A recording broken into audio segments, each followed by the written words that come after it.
A golden retriever is melting hearts online after a video showed him comforting a little girl who was scolded by her mother.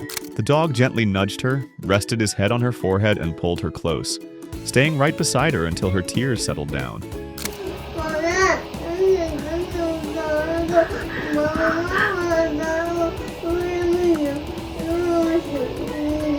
The girl buried her face in his fur and her cries slowly faded into silence.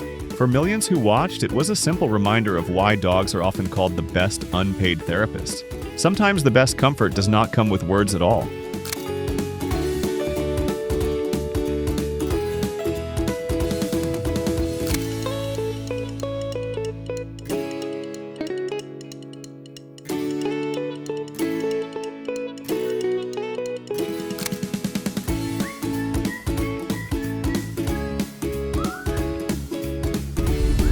Your daily dose of Asian stories starts here.